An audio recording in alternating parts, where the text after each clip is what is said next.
Mercedes, for folks who are just joining us, we were talking to you earlier, and if people want to catch a glimpse of the Israeli Prime Minister, they'd better do it now, I take it, because they're really going to limit how much time he's out in public? This is the only time that you're really going to see him, Dan. They're pulling up behind me right now as we speak, so I think we're going to be seeing him momentarily as he arrives here on Parliament Hill, so get a look while you can. So a damp, rainy day as we continue to bring you the live pictures here of this convoy now, and the main vehicle no doubt pulling up to the center block where Benjamin Netanyahu is set to meet with our Prime Minister Stephen Harper. We've been mentioning and discussing some of the main issues, of course, that will be on the former agenda. At the forefront is whether or not Israel will be getting additional backing from Prime Minister Harper in terms of the possible preemptive strike on Iran or increasing sanctions as well. Prime Minister Harper there and Benjamin Netanyahu just exiting, and formal greeting underway. Yes, and they'll go inside Parliament Hill, and they will be greeted by many other officials of Parliament, including the speakers of the House and the Speaker of the Senate. And I believe that the Prime Minister of Israel is accompanied by his wife Sarah on this trip, which will take them to Washington in a couple of days. We don't see her there, but the two prime ministers standing in front of Parliament Hill.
Israeli leader's second visit to Canada in the past 3 years. You may recall the last time he was in Canada's capital in 2010. Netanyahu was forced to cut that trip short to deal with the fallout of an Israeli commando raid on a Turkish flotilla bound for Gaza. 9 activists died in that incident.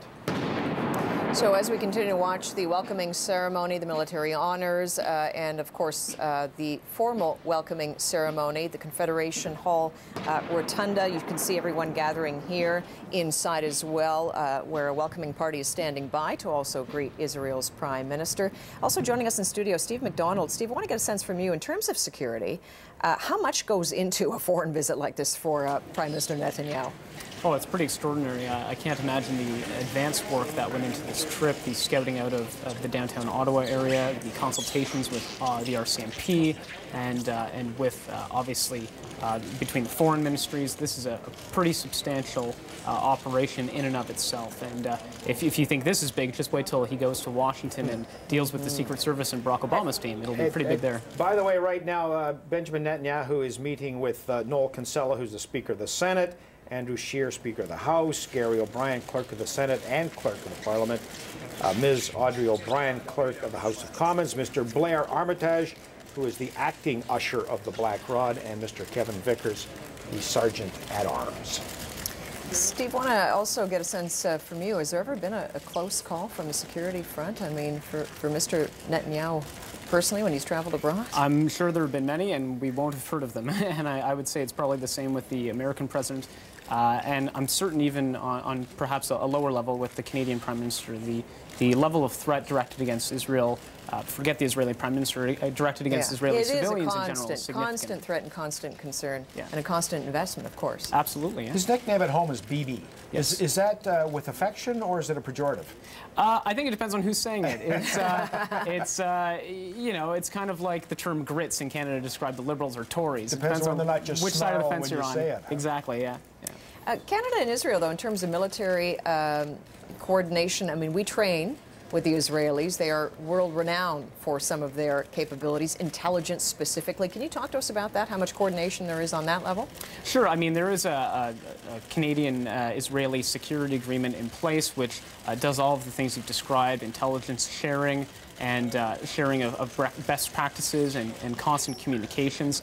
And on a practical basis, the Canadian military has been very active in supporting the Palestinians and in training Palestinian security forces and enabling increased Palestinian self-government in the West Bank. So Canada is actually, I think, extremely helpful and has a lot of expertise to share, not just with the Israelis, but with the Palestinians. Well, you can see how extremely close security is guarding the procession there as they make their way down the And I believe that's the last of the public ceremony. That's right. That meeting now set to take place shortly, right, between Harper and Netanyahu. So, Steve, thank you very much for being with us. Thanks for having me. Appreciate it.